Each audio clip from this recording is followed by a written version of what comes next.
So it's Saturday evening now. This is probably catching on after when I left you guys in the video last Sunday. Nicole here is now with me. So would ever say the old tipsy bin. Moral of the story is we're over here now to get these calves in really quick. Get them just dosed. Haven't been dosed in a good while now. We are going to be moving them in the next couple of days. So I want to just give them a quick dose for worms and then let them back out here where they are for a couple of days just to get rid of anything that might be inside them before we move them on to a nice fresh paddock in a few days. Right, Nicole, you want to open the gate this way and see what to do? There might just be a legend. That calf there, number 930, that's the one that had the scour. That calf's fully better now. Even the coat of hair is starting to change. The brown's starting to disappear now. Nice black colour starting to come through again. So that's all sorted out. Worst thing I ever find when you go to hunt calves, they'll never do, especially that one, ever do what you want them to do. So you're better off letting them follow you. Come on, come on. We have them in. That wasn't that straightforward. The whole lot of them came in alright, but there was one that decided not for the love of money would it go near the gate. It'll run everywhere but go near the gate. So we ended up letting it run everywhere. In fact, we gave it quite a good run and it got that tired that it said, you know what, hey, I think it makes more sense actually to go out the gate. So it did then in the end. A lot of you always ask me about what I use to dose cattle. I keep changing my doses. If you're following the channel from day one, you'll see that I've used several different doses from Ivermectin to Tramadol, and now we're using Panicure. We do chop and change our doses for worms especially quite often. I do suggest you do chop and change them every so often, maybe every couple of years is fine, because calves do get used to the same dose. Their immune system gets used to it as well, and they kind of build up a resistance against that particular treatment you're using. So it's worthwhile always changing your dose after a few years just to break that whole cycle. Well, we're going to be moving them in a couple of days time to a completely different spot, and I'm giving them at the minute the whole field that we cut for silage. There's a nice little bit of aftergrass coming up there and it's just nice and sweet for them to eat. So when I dose them now, I'm going to leave them in that for a couple of days just to get rid of any contaminants and things that might be inside them. When they've all that passed, move them on then to a fresh new pasture. Another thing you're going to ask is, where is my other dosing gun that I had? Well, the other dosing gun is at home, and the reason it's at home is the little cap that I have for this bottle broke. The one you screw on to attach your pipe to, and I just didn't get a chance to go to the co-op and get another one. And you know what, for the few calves we're doing, and the fact that Nicole is here helping me, so we'll make do today.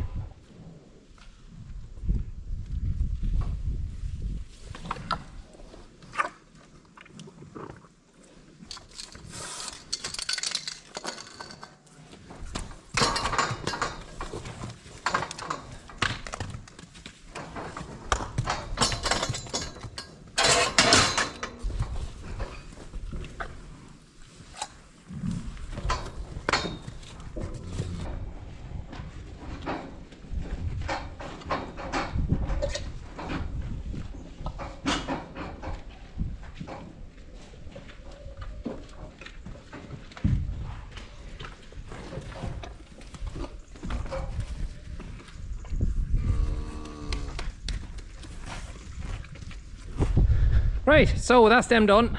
Put them back in the field here now. Calves have done exceptionally well, especially Big Bow, not Wee Bow anymore. Big lump of a calf, a super build of a calf, looks the part, so should be a really good animal.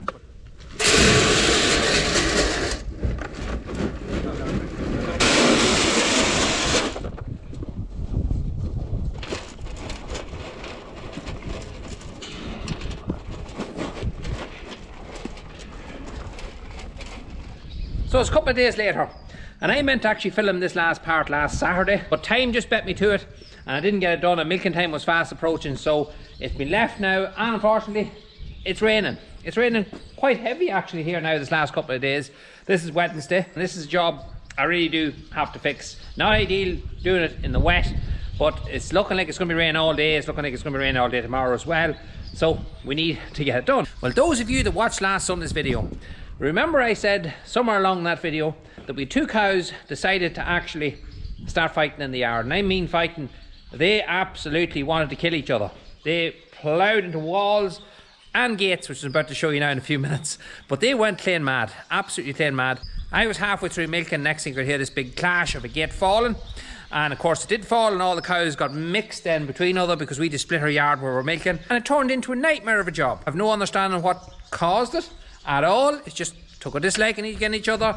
Maybe one of them was bad mountain case, or maybe one of them was bragging too much about John Deere. I don't know. There probably was a good source of an excuse there. But anyway, the moral of the story is they had to be separated.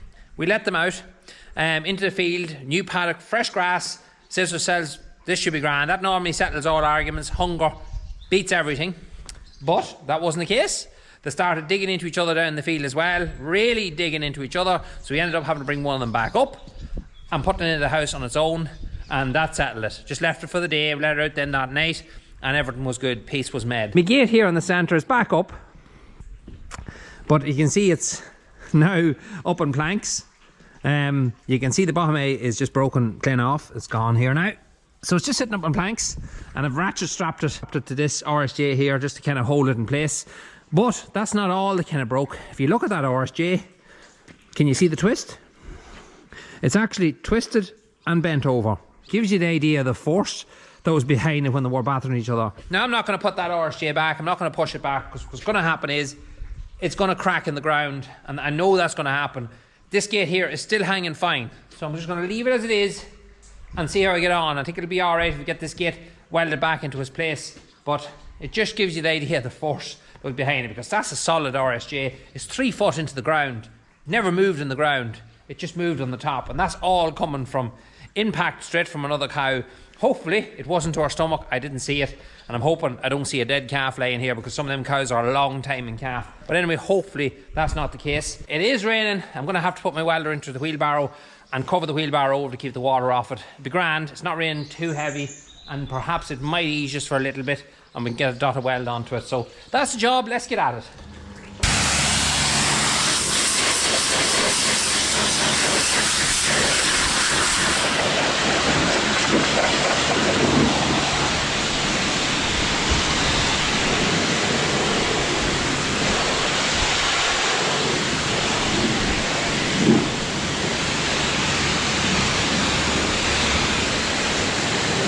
So that's a wee bit cleaner, wee bit of a nicer place to work.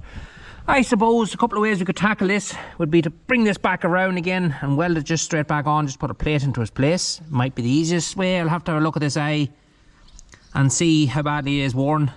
It looks to be very thin there, and if it is badly worn, we'll put a new one on it. I'm going to use a bit of box iron here. We're going to take one that actually screws through a post, cut that off. I'm going to weld a washer on the bottom of this, because it is a bottom piece, so you need a washer so the gate can actually sit on it, and it's not resting on the bar here on the bottom, if that makes sense. So that's what we're going to do now. We're going to cut this off, we're going to get this all prepped up, we're going to weld it on, and we're going to fit this in place of the other one, and it should be a much stronger job.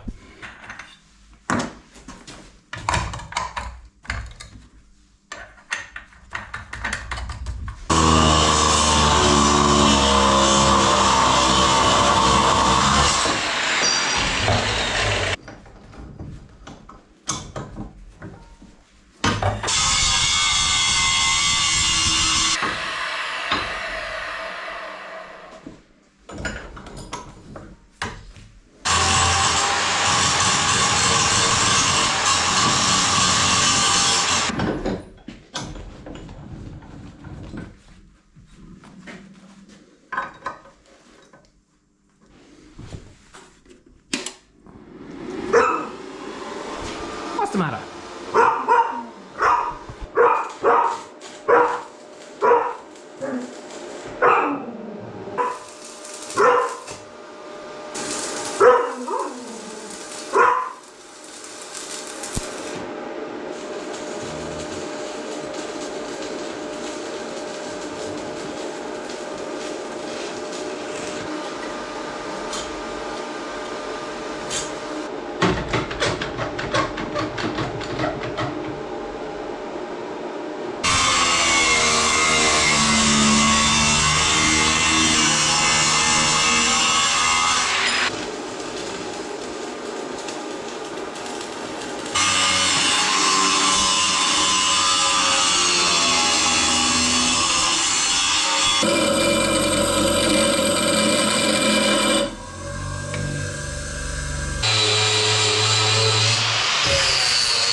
Alright, so that's that mid there now. Ready to rock.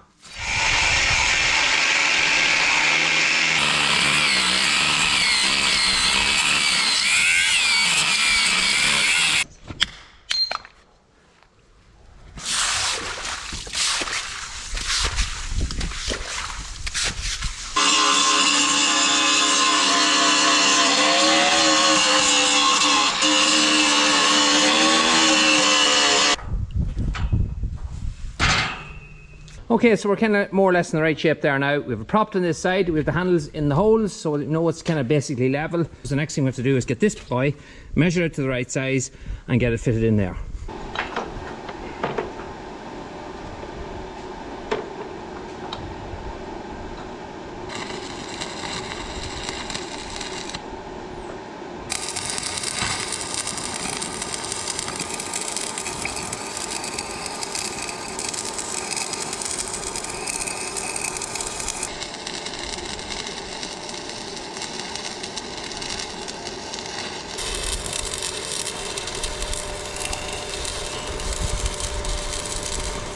Well, can you actually believe it? It didn't rain. It didn't rain a drop when I went to put the gate on, and now it's just starting to rain. It quit when I started, and it started again when I was finished. Just doesn't make sense. It's normally the other way around. That's the job fixed. Much solider, that's all it needs. I always hang them that you have to slightly lift the gate to close it. And the reason for that, especially around the yard, field gates and things can be different, because the simple reason for that is it doesn't rattle. It stops the gate from rattling. The gate's much more firm, firmly closed, and it's not rattling. So that's the reason I always leave it. There's a little bit of a lift just to take that rattle out of it. But anyway, problem fixed. Let's get on to the next job.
The next job we're going to do is a little bit of topping. Now, before you ask, I'm going to address something that you probably will ask. Why on earth is Adrian topping a field that's as bare as this? Well, there's a simple answer to that. Grass is quite scarce everywhere at the moment. It's not just an our farm, it's worse down the country. Guys are feeding silage a long time now. It's a bit of a problem. I know in the UK, a couple of YouTubers have said they've never seen a year like it to grow grass, a great year to grow grass. Well, unfortunately, here in Ireland, it's a different thing. I think it's possibly one of the worst years to grow grass that I ever remember, because you have to remember what spring was like. Then you had a real dry period of weather. The first cuts didn't really grow, and then you had a burst of grass then all of a sudden. Thankfully, we did wait and we got a good cut because that burst of grass came. And that was short-lived. Also had a cold spell that went on then for a long time as well, where we had a north wind and zero growth. We hit with a drought that came, ground got really hard. Land up along the hills, especially we have here, all burned, starting to recover now. At the same time, grass just really got knocked back. Now in the last few days, we have sowed a lot of fertilizer. I have to be honest, the fertilizer that we sowed early on in the year, and trust me, it is expensive, didn't really do anything. It just coloured the fields. The weather wasn't there to really allow it to do anything. Yes, the fertilizer we did sow did get washed into the ground. We're very lucky that way. So it did colour the ground, but we didn't get much else. It just was impossible conditions to grow grass. So the minute it's starting to come back, slowly but surely, you can see the greenness coming up there. This land has all been resown here in the last couple of days, including our third cut, which is way over there, all sown now. So we're hoping that we will get rain this evening. It's promising rain this evening and tomorrow, and we're hoping that comes and washes that fertilizer in now that's on top of the ground and get this whole thing growing. So why are we topping then? Well, we're not topping, we're mowing. As you see, the mower's on, we don't have a topper, and what we're mowing is this kind of stuff. this kind of stuff here, which is all through the field.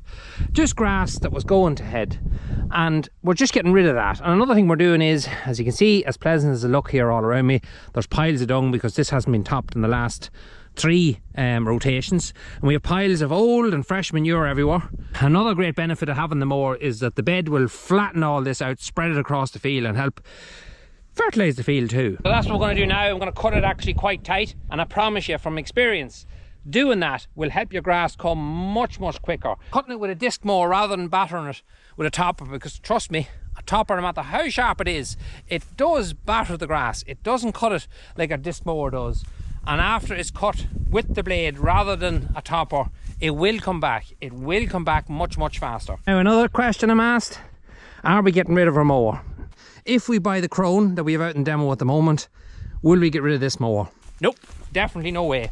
Absolutely no way will we get rid of this. It's staying behind the case. It's suited to the case very well. That mower is much too big for the case. It is just much too big on our hilly ground. It'd be a death trap. So you can see on this bed here, on this mower in particular, you see how dirty it is for starters. And this is what you'll get. You'll get a build-up of cow dung, and you're not going to take it out and wash it every single time you use it. It doesn't really do it any harm, as long as at the end of the year you do wash it all off and give it a little bit of treatment of oil and diesel mix. That will preserve the mower, because this mower is actually in very good condition. It's 6-7 years old now. I bought it brand new, but when it's washed and cleaned up, it still is really in good condition. The blades in these are different as what you would see in the Crone. You can see it's a kind of a bevel blade, much more suitable for topping. Now these are the original blades. They're well worn down now. I have never broken or taken a blade off this mower since the day I bought it, but they do need to be changed. I'm going to change them now in the next few days. I'm also going to put a new set of belts into this mower. They are slipping. They have been tightened enough now at this stage to acquire a new set of belts. So yeah, in the end, despite what I did say, it does actually make sense to have 2 mowers on our farm and just keep this one purely for topping and keep that one purely for grass. Another huge reason why we're not getting rid of this disc mower is the amount of money we get would never justify what it's actually worth here on our farm. So that's that. That's it all topped now. You can see the way the dung is all spread out now across the field. And you can see I give it a good tight topping as well. So there is a mixture of grass laying on top of the ground. That'll all rot away and be gone in no time. But that lays a lovely platform for grass to grow. Stuff is nicely cut now and snipped off. It's not torn apart. So the grass leaf itself, as you can see there, it's cut. I don't know if the GoPro picks it up right, but it's cut straight across. It's not battered. It'll grow back now nice, thick and strong, because after having a nice spill of rain there now, it's nice and warm. It's much better conditions for growing grass, and hopefully that's exactly what it will do, because grass needs to grow now. We really need a good end to the year. That's it for today's video. I'm going to leave it there for now. But before I do go, you guys are asking me about merchandise. Where can we get our merchandise? We can't get in on the shop. The shop isn't working anymore. You're quite right. We did actually close the shop down about 3 weeks ago. We needed to make a couple of really essential changes to it. We'll be relaunching a brand new shop very soon. Keep you updated on Facebook, as I said before, and in Instagram, and we will mention it here on YouTube when that time is coming. But it won't be very long, so just bear with us for a little bit longer. We do update our Instagram nearly every day, and we let you know what's happening on the farm, and you even get nice little teasers of videos to come and stuff that's happening on the farm during the week. So it might be worth your while to go over there, and if you do, don't forget to give us a follow. The links are in the description for Facebook and Instagram, and don't be afraid of those links. We set them up ourselves. They're 100%. Just click on them. It'll bring you straight to where you need to go. I'm going to do my milking. Until the next one, we'll talk to you again.